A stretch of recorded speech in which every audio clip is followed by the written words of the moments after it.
Nababahala ang Department of Agriculture na baka kulangin ang supply ng manok sa ikalawang quarter ng taon 2019 dahil daw yan sa pagbaba ng farm gate price na bunsod naman ng oversupply ng mga manok. Pero kahit mababa ang farm gate price, lampas pa rin sa itinakdang suggested retail price ang presyo ng manok sa ilang mga palengke. Live mula sa Quezon City, may report si Mav Gonzalez. Mav?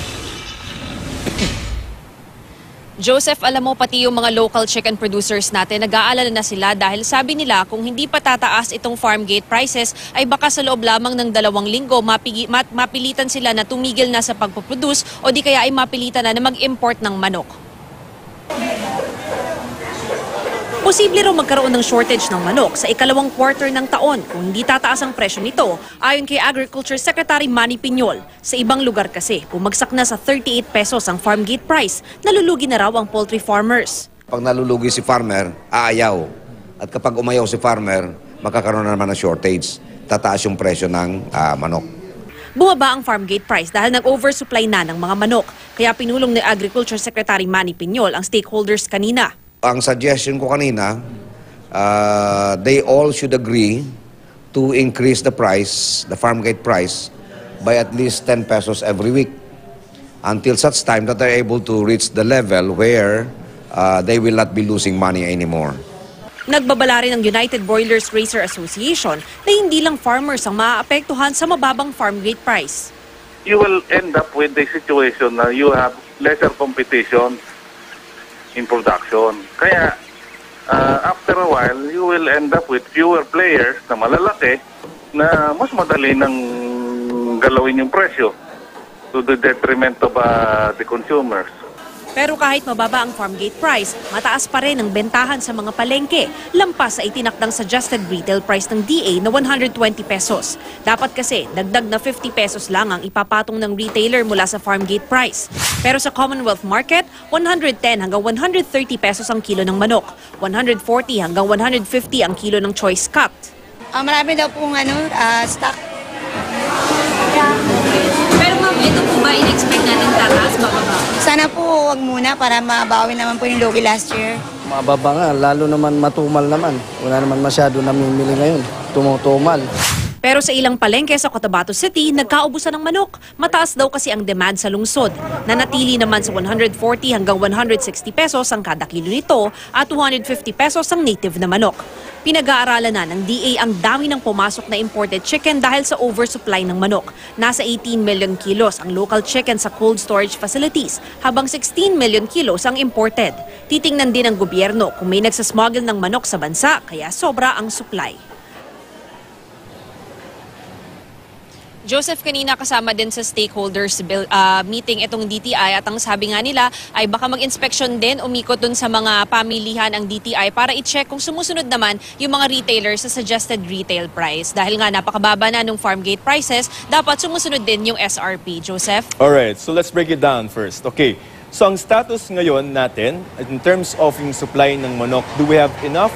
Do we have an oversupply? Or do we have a shortage of supply of chicken as of now? Joseph, sa ngayon, meron tayong oversupply. Okay. Kagaya nung nabanggit kanina, dun sa mga cold storage facilities natin, meron ditong 34 million kilos pa ng manok na hindi pa naibebenta. Ngayon, ang problema kasi kapag nga masyadong mababa ang presyo, dahil syempre yung mga nagbebenta, yung mga retailers naman, hindi na yan bibili ng additional na manok kung meron tayong 34 million kilos na sobra, di ba? At ito yung dahilan kung bakit yung maliliit hanggang medium na local chicken producers natin, yun nga, napipilitang magbagsak ng presyo. At pag nagbagsak ng presyo, syempre luging-lugi na sila. Dahil kagaya dun sa nasabi rin kanina, 38 pesos, yun yung pinakamababang farm gate price. Pero meron dyan mga hanggang 50 pesos ang farm gate price. Pero ayon sa United Broilers Racers Association, yung cost nila para sa manok ay nasa 75 to 80 pesos. Kaya lugi na sila from the get-go. At ang mangyayari dito, pag na-put out of business nga raw itong maliliit na mga chicken racers natin, ayun na yung magiging dahilan na within the next few months, the second quarter of the year, baka kapag nagsara itong mga ito at hindi na mag-produce ng chicken, ito yung magkakaroon na tayo ng shortage naman, Joseph. Alright, so ibig sabihin, malulugi yung mga maliliit na mga poultry racers and therefore magkukulang yung magpo-produce ng mga manok. What is the DA doing para ma-prevent yun? Kanina, Joseph, dun sa stakeholders meeting, ang sabi ni Secretary Piñol ng DA, gusto nga niya nataasan na yung farm gate prices. Yung suggestion niya nga 10 pesos every week idagdag sa farm gate prices until such time na hindi na lugi doon sa costs ang mga chicken raisers natin. Pero kasi ang sabi niya, marami pa raw na hindi nag-a-agree doon sa stakeholders dahil ang sinasabi naman ng stakeholders, o sige, magtatakda tayo na ganito yung farm gate prices natin, pero hindi naman daw lahat sumusunod. Ngayon, ang sabi ni Secretary Piñol kanina, ang directive bago matapos yung stakeholders meeting, ang sabi niya, you have to agree amongst yourselves dahil lahat naman kayo maaapektuhan yan. Kapag hindi tayo nagkaroon ng isang patas na farm gate price na pare-pareho tayo, syempre kung merong magbaba dyan na isa lang, lahat doon nakukuha. Which means, hindi pa rin makakabenta, malulugi pa rin yung mga ibang nagtitinda naman ng manok. Kaya lang ang problema, Joseph, kanina kasi nung natapos yung stakeholders meeting, umalis itong si Secretary Piñol, wala pang napapagkasunduan itong mga racers natin, poultry racers natin. Pero ang sabi naman ng DA, they're continuously monitoring kasama yung DTI at magkakaroon tayo ng update sa mga susunod na araw. Joseph? Alright, Mav. Ang sabi ng DA, they want to raise yung farm gate prices to probably minimum of 10 pesos. Kaya lang, hindi nga mabili yung 38 million mo na 34 million na kilos ng manok. So, paano yun? Tataasan mo yung farm gate and you have to dispose of 34 million kilograms of chicken na hindi mo mabenta, tataasan mo pa yung 10?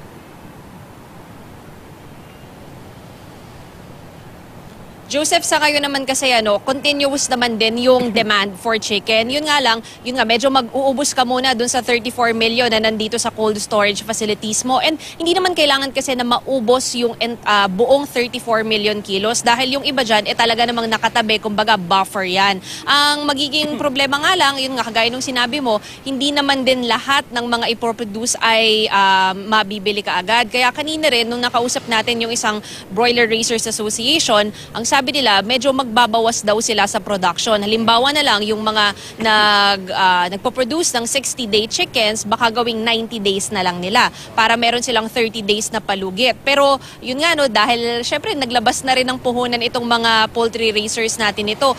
Kung ano man ang maging desisyon ng DA, kung ano man yung maging desisyon ng mga poultry raisers natin, for sure, meron pa ring malulugi dyan at malulugi hanggat hindi ito completely nasusolusyonan, Joseph. Para dun sa ating mga misis o yung mga mahilig mamalengke, pag pumunta pa kayo sa palengke, dapat yung manok, just for emphasis, magkano yung manok na bilihan ng manok? Presyo.